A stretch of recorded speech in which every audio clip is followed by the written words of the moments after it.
여러분 안녕하십니까? 이번 시간에는 정사일주의 을사년 운세가 어떻게 되느냐 하는 것에 대해서 한번 살펴보도록 하겠습니다.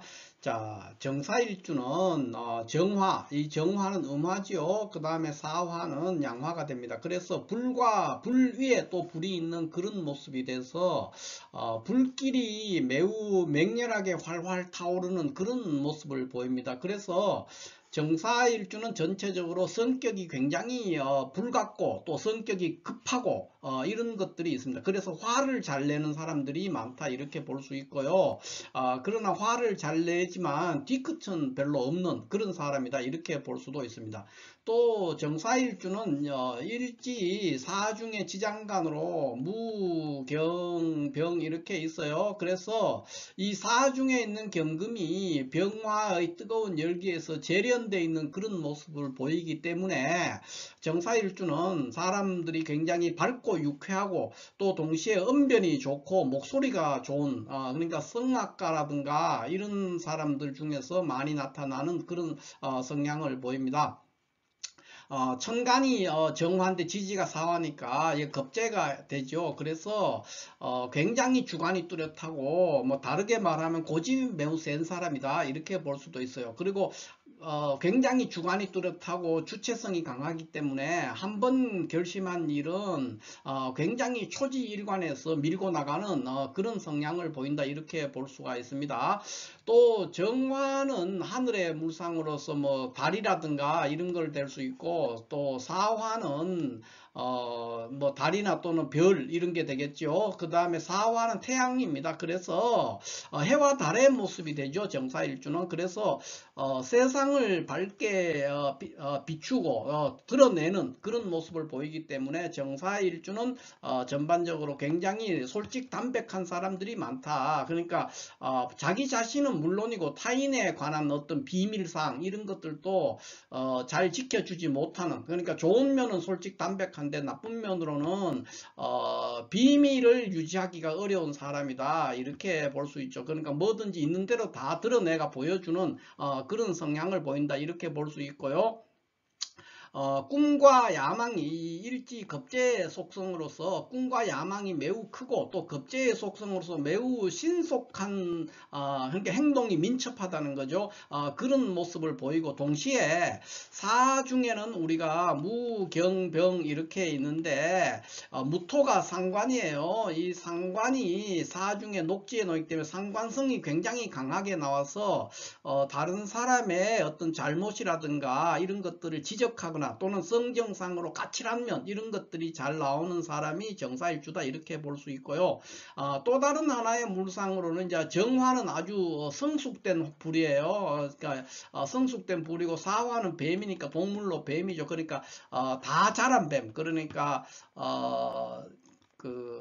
성숙한, 그러니까 그 새끼 뱀이 아니라 큰 뱀이죠. 큰 뱀의 물상을 가지고 있다 이렇게 볼 수가 있어요. 그래서 이 사람은 굉장히 자기 주관이 너무 뚜렷하기 때문에 조직 생활 이런 것들은 이제 좀 잘 맞지가 않고 자기 자신의 어떤 일 이런 일을 하는 사람이다 이렇게도 볼 수 있습니다. 또 여기 지장간 사 중에 있는 지장간 무토의 속성, 무토 상관의 속성으로 해서 어떤 재물이라든가 남자라면 여자에 대한 집착이 매우 강하게 나타나고 또 이재 능력도 매우 좋다. 그러니까 돈벌이도 잘한다는 것이죠.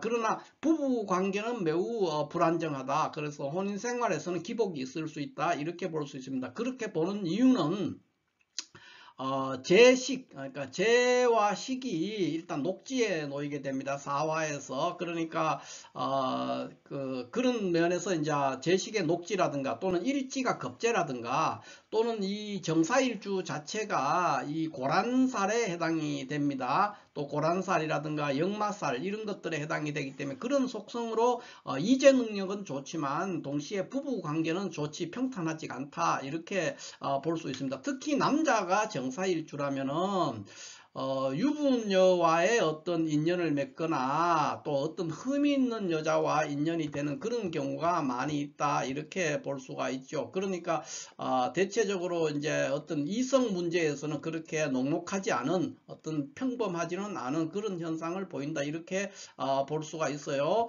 자, 그렇다면은 이 정사일주가 을사년에는 어떻게 될 거냐 하는 것을 살펴보면은 을사년에는 이제 편인이 되겠죠. 을목은 편인이 되고 사화는 정화의 왕지가 됩니다. 그래서 이런 관계라서 그 직장 생활이든 학업이든 연애든 사업이든 건강이든 다 두루두루 괜찮은 한 해가 될 수가 있습니다. 그러나 다만 건강 부분에 있어서는 조금 조심해야 되는 것이, 만약에 노인이라든가 평소에 중병을 앓고 있던 어떤 그런 사람이라면은 이 정사일주의 을사년은 좋지가 않습니다. 굉장히 위험한 한 해가 될 수가 있고요. 또 어린아이, 그러니까 어린 애들도 마찬가지가 돼. 아주 어린 아이들도 이런 해는 이제 썩 좋은 해는 아니다 이렇게 볼 수 있습니다. 그거를 빼고는 정사일주의 을사년은 전반적으로 두루두루 괜찮고 발전할 수 있는 한 해가 될 수 있다 이렇게 볼 수가 있겠어요. 그러면은 사주 전체 구조를 가지고 개략적으로 한번 또 살펴보면은 정사일주가 사주 내에 여기 갑을이 있다면 어떻게 되냐? 갑을이 있다면 좋은 것은 아닙니다. 그러나 만약에 갑이나 을이 있는데 여기 또 경금이라든가 신금이 만약에 함께 있다면 좋은 한 해가 될 수가 있어요. 그래서 항상 전체 구조를 봐야 됩니다. 그 다음에 병이나 정이 있는 경우도 좋은 한 해가 될 수는 없어요. 그 다음에 물론 병정이 있을 때는 여기에 또 임수나 개수가 있다 그러면 또 그때도 좋은 한 해가 될 수 있기 때문에 한계를 가지고 판단하기는 어렵다 이렇게 볼 수 있죠. 그 다음에는 이제 무토나 기토가 있다면 어떻게 되느냐, 이것도 역시 썩 좋지는 않습니다. 그러나 무토나 기토가 천간에 여러 개가 있다 그러면 또 좋은 한 해가 될 수가 있어요. 그 외에 경금이나 신금이 있다. 천간에 경금이나 신금이 있다 그러면은 경금이 있을 때는 좋지가 않습니다. 그러나 신금이 있다면은 그런대로 괜찮은 한 해가 될 수 있고요. 임수나 개수가 있을 때도 임수가 있을 때는 좋은 해인데 개수가 있을 때는 전체 구조를 봐서 판단을 해야 된다 이렇게 볼 수가 있겠습니다. 그래서 천간의 구조는 전체적인 구조를 항상 염두에 두면서 살피는 것이 중요하고요. 그 다음에 지지를 볼 것 같으면은 지지는 여기에서 그러니까 유나 축 이런 게 있을 때도 문제가 없고요. 해수가 있을 때도 큰 문제는 없다 이렇게 볼 수가 있어요. 그러나 해수가 있는데 만약 여기 축이 있거나 또는 유가 있거나 그런 상황에서는 좋을 수가 있는데, 그렇지 않은 구조라면은 그냥 사가 있고 해가 있으면 이건 이제 정관에 해당이 돼요. 정관에 해당이 되기 때문에 을사년에 사화가 와서 이 해수를 충하면은 이제 문제가 됩니다. 그래서 이거는 좋지가 않습니다. 그러나 이때도 천간에 만약에 개수가 있다 그러면 또 좋은 한 해가 될 수가 있어요. 그래서 전체 구조를 살피는 것이 매우 중요하다 이렇게 볼 수가 있겠습니다. 자, 이렇게 해서 정사일주의 을사년 운세가 어떻게 되느냐 하는 것을 간략하게 한번 살펴봤습니다. 감사합니다.